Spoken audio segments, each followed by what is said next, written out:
belief thing is only temporary. Do you understand? That means every belief of a Muslim is supposed to be something you've proven to be true. The whole of the Sunni religion is all hearsay. 4 rightly guided caliphs. Where did that come from? Abu Bakr didn't know he was a rightly guided caliph. Neither did Umar, neither did Uthman. Where did this come from? You study the history of it, it's all made up. Do you get what I'm saying? Like, I was a Christian. I was brought up to believe in the Trinity and Jesus was this, and this. When I started to see what Isa bin Maryam says in the Bible, I could no longer believe in this garbage. Do you understand? Likewise, when I was a Sunni, and I was like, Abu Bakr this, Umar this, and I started to study the Hadith in Bukhari, I couldn't believe the companions and all the things that they say, because it contradicts them. Do you understand what I'm saying to you? Islam is about evidence and proof. It's a scientific way of life, superior to any other. So I would tell you, Sunnism is, I would say, handcrafted by Iblis himself. So when you talk about Shiism, I suggest, inshallah, you study the book. No, we do reject some of the actions of Muawiyah, but this is part of the reason why I'm a Sufi, for example, because I believe that it was corrupted over time. They did succumb to materialism, to imperialism. Abu Bakr's time or after? From Muawiyah's time. Why not Abu Bakr's time? Because I believe that Muawiyah was the chief proponent of this. I would agree with you that Muawiyah was the head crafter or maker of Sunnism. But would you agree, would you say that Abu Bakr is an Islamically legitimate caliph? Yeah. Okay, do you know how he became a caliph? We believe that in the what's called the Ilhali wal Aqd, it's a scholarly consensus that they kind of chose him through these appointed scholars. Here's the problem you're having. You just said we believe. This is the same absolute lie garbage they told me. If you read in Bukhari, do you know what it says? That there was an argument in Saqifa. While the Sahaba were crying over the Prophet, the Ansar was sneaking behind the other Sahaba's back, discussing Khalifa. The Prophet wasn't even buried yet. Did you know this? I got it in my bag if you want to see it, bro. The whole story in Bukhari. You can read it. And it says there was a dispute and argument between the Ansar and Abu Bakr. And then Umar bin Khattab says their voices were raised. Then he said, Abu Bakr, give me your hand. He grabbed his hand, and it's what he called a sudden slip. So it's nothing to do with any agreement that you're talking about. It was a quick thing because there was all these arguments and so on. So how would you now, knowing, I mean, after you see the evidence, inshallah, you will come to your senses, you know, because I'm saying you've been taught something, the evidence shows differently. And just like the Christians lie, the Sunnis lie too. Because remember, when Sunnism was made up, there was no internet, there was no printing press. So it's easy to tell them anything. They didn't anticipate printing press and internet. But now we can go direct to Bukhari and see the amount of lies that they've been telling us. Do you see my point? I'll take your time. So I'm saying to you, if we're sincere to Allah, Allah clearly states that we have to follow proof and evidence. That's what we're about. The amount of Sunnis, when I started doing this, the amount of Sunnis that have come to me and said, Aki, you know what, you make so much sense, they've checked what I've said, the evidence, and it's true. Some of them, they want to leave Sunnism, but they're married to a Sunni. They come from Pakistan, where their own family would disown them, and their in-laws would disown them. They would lose their kids, etc. But I'm saying, don't look at other people and think, oh, because no one's rushing into Shia, that they don't think it's true. There's a lot of pressure on people born into Sunni families. So I'm saying, to save yourself, study for yourself. Do you understand what I'm saying, bro? I still believe that the people you're talking about are the extreme, the Khawarij.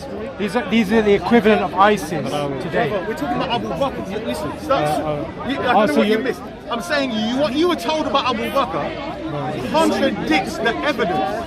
Abu Bakr's words from his own mouth, the evidence in Bukhari. Yeah, but these are exactly as I say. These are not real Muslims. It's like saying that ISIS is Islam. We reject their actions in the same way we reject the actions of those extremists. The concept of Abu Bakr being an Islamically legitimate caliph is refuted by Bukhari.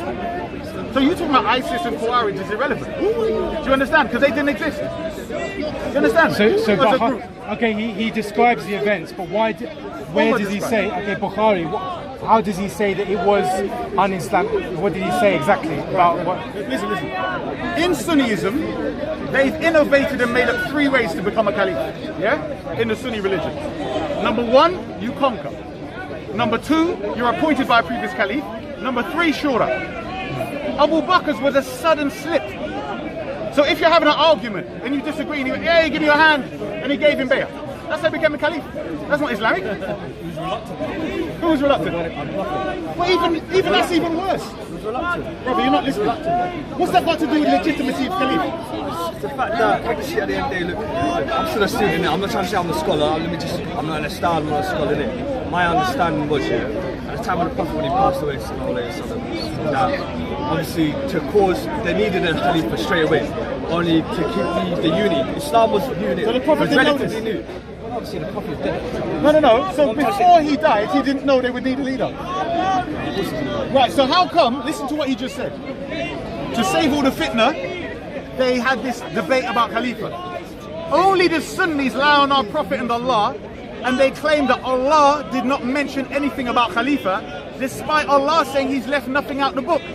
He's given us everything we need for guidance. Do you really believe no Sahaba asked the Prophet about Khalifa? Do you really believe that they wouldn't have said, Ya Rasulullah, who are you going to appoint? Do you really think that? Nothing? How can we choose a Khalif? Sunni say nothing at all. How is that going to happen? Who is he? So Who's this guy? He's a Muslim. After he heard the death of the Prophet ﷺ, so what has he left behind? He left the complete version of the Quran. And the Sunnah. What has he left to the Muslims? He left a way of how to live their life, the Quran and the Sunnah, right? Which is the person. Okay, yeah. Sahih Muslim, it says, I leave you 2 things. The Quran and Ahlul Bayt. Have you seen this yourself? Be honest. No, listen, the Quran, he's left an example. Be honest. Look what I'm trying to make, he left his Sunnah. No, bro. No, that's fake. That has He hasn't left his Sunnah. Ahlul Bayt is the Sunnah. Sorry. Ahlul Bayt is the Sunnah. Brother, no, stop. I'm saying, I used to be Sunni, so I know the score. Yes? They make up this hadith saying the Prophet left 2 things, the Quran and Sunnah. If you check this hadith, it's absolutely fabricated. Sahih Muslim, it says the Prophet, peace on him, said, I leave you 2 heavy things. Al-Thaqilayn. The Quran, wherein is guidance to life. I exhort you to hold on to the rope of Allah.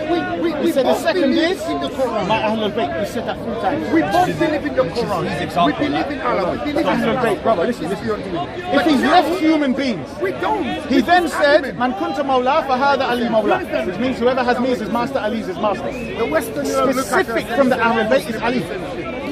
That means Ali is his the Khalifa. Muslim. Because in the time of the Rasul, it was the Quran and the Rasul, yes? Like that. Is that just Shia's interpretation of what he said? I don't Otherwise, But that's what I'm saying. The problem is, so why did he appoint Ali as the Khalifa? why did he? Why didn't he directly say, He did. when I die? So he actually knew Ali was going to be the next Khalifa. Brother, listen. Muslim man. The word Mawla is all-encompassing. What are they going to say? Do you know what Mawla means? It's literally, you know, like they say Abd means slave and so on, right? Slave. I'm saying Mawla is mastership in all areas. It literally means I say what you do. So Allah's the Mawla. The Prophet is your Mawla. That means he has more right over you than yourself. So when he said Ali alayhi salam is your Mawla, he's taking the place of the Prophet in yourself. That's in Sahih, which one? The Man Kunta Mawla? That is in... No. I'm saying the Quran and Ahlul Bayt is in Sahih Muslim. Man Kunta Mawla, I think it's Hakim, a Mastajra. It's authentic anyway. I think it's in Hakim. Yeah, We'll have to look into that. Brother, alhamdulillah. I'll make a mental point of that. By all means. Inshallah later on, yeah? Inshallah, I've got the evidence in my bag anyway. What my point is that as a Sunni, I was never told by Sunnis that the Prophet before him left 2 things. No, I converted. This is why I already had the mind. What made you want to come into Islam first? To be honest, I left Christianity in search of whatever. So it's kind of, there were Muslims around, there were Rastas, there was Jehovah's Witness. About 15 I left church, yeah? Actually no, it was about 15. I kind of was going to church, but I was still open to everything else, yeah? Jehovah's Witness were around, so they, although I never prayed to Jesus anyway.